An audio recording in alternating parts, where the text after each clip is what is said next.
PMI, private mortgage insurance. What is it, who gets it, and how do you get rid of it?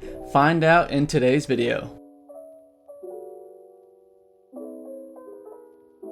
Hey guys, it's Jose Arvizu, loan officer at Sunwest Mortgage, here to help simplify the homeownership process. And if you are new to the channel, welcome. I make weekly real estate educational videos to help you be better prepared for buying a home. So if you are thinking about buying a home in the near future, this is the place for you to be.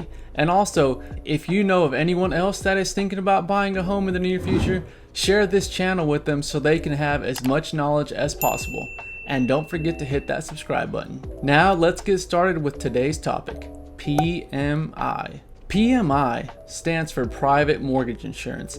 This is not to be confused with hazard insurance or homeowners insurance. Those are used to protect your home in the event of any damage. Private mortgage insurance is there to protect the lender. If you do not put 20% down when buying your home, you are considered high risk, and therefore you have to have PMI on your mortgage. In a way, PMI is actually what's allowing a lot of people to become homeowners with minimal down payments.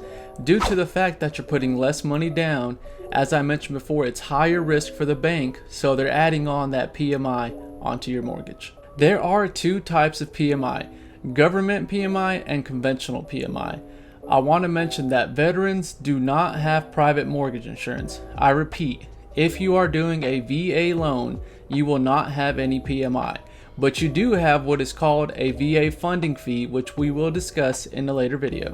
When I'm referring to government PMI, I'm referring to USDA and FHA loans. However, in this video, we're going to be talking primarily about FHA loans because the area that I'm in doesn't do too many USDA loans. With FHA loans, there are two types of mortgage insurance. Upfront mortgage insurance, which is a one-time fee paid when you're closing the home, and monthly mortgage insurance. The FHA upfront mortgage insurance is a one-time cost that you pay at your closing, but it is typically financed into your loan, and it is usually 1.75% of the loan amount. Now let's discuss the monthly MI for FHA loans.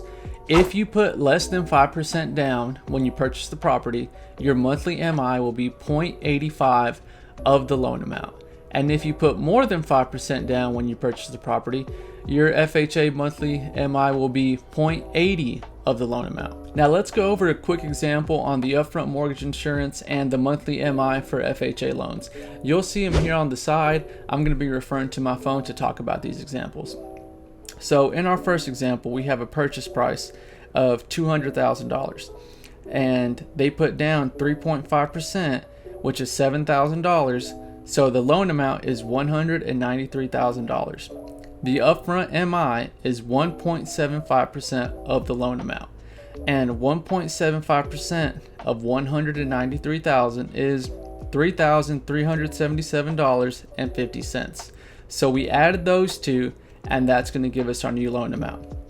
And similarly, in the second example, $200,000, 5% down, which is $10,000. So we have our loan amount of $190,000, and we have the upfront mortgage insurance on that one, which is $3,325. You add those up and we get our new loan amount.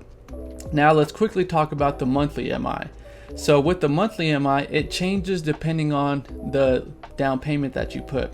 So in our first example, he put 3.5% down, so we're doing $193,000 times 0.85 because it was less than 5% down. You can see there how much the MI is going to be per year and how much it's going to be extra per month.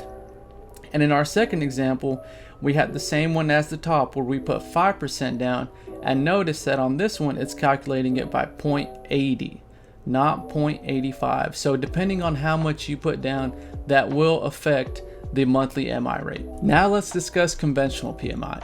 With conventional PMI, you have a lot more flexibility. However, with FHA, there was a single calculation that you can do to figure out the monthly MI, and that is not the case for a conventional. With a conventional loan, there are a bunch of different factors that go into calculating your PMI rate. So for this example, we're not going to go into specific examples. We are just going to talk about the different options that you have for paying that MI. There are 4 options for conventional MI. You can do it monthly, single premium, a split, or a lender paid version for your monthly MI. In a monthly MI, it's pretty traditional. You're paying the MI on a monthly basis. For a single premium, you're paying it one time and you're not paying it monthly. And then for a split, you can pay a percentage of it at closing, and then the remaining of it, you can split it amongst your monthly payments. And the last one is lender paid, which technically you're still paying for it because you'll have to take a higher interest rate to have the lender paid option. Like I mentioned, with conventional, you have a lot more options for paying the MI, which is why it's important that you understand all of your options. Typically, yes, an FHA loan, you probably will get a lower interest rate, but you see how the MI was calculated. With a conventional loan, the interest rate may be a little higher, but your monthly mortgage insurance may be cheaper. So if this is the case, the lower interest rate will not be a lower payment.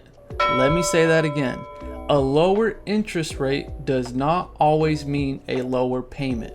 This is why it's so important that you educate yourself and you know all your options so you can make the best financial decision for you. The question you're probably all asking yourself now is, how do I take PMI off? Well, if you have an FHA loan, you have 2 options. Option 1, you can refinance into a conventional loan when you have 20% equity and the MI will fall off. Or if your credit score goes up dramatically while you're in the FHA loan, you can still refinance into a conventional loan and you may still have that PMI, but once you reach 20% equity in your property, the MI will fall off. If you have a conventional loan, you also have 2 options when it comes to MI. So option 1 is, let's say your property has increased 20% in value from the time that you bought the property. You can get an appraisal and the MI will fall off. Or option 2, since you're already in a conventional loan, you can just keep paying down your loan until you receive 78% loan to value and it will automatically fall off. Well guys, that's it for PMI. Let's do a quick recap.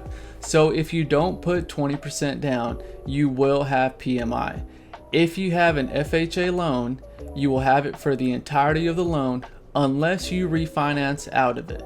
If you have a conventional loan, you can get an appraisal once you have 20% value increase from the time you bought the home, and that will take off the MI, or you can just keep paying it down until you have 78% loan to value. And also with FHA, there's simple calculations that you can do to calculate your MI, and with conventional, you have a lot more flexibility when choosing how you want to pay your MI.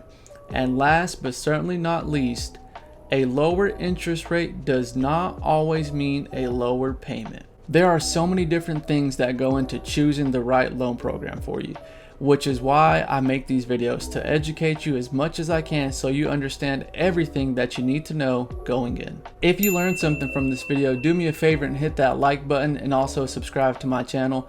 And please share my channel with anyone else that you know of that is thinking about buying a home in the near future. With that being said, if you have any questions about mortgages or the home ownership process, please feel free to reach out to me. My contact information is in the description below. As always, knowledge is power. The more you know, the better prepared you'll be. Well guys, thank you for watching this video and have a wonderful day.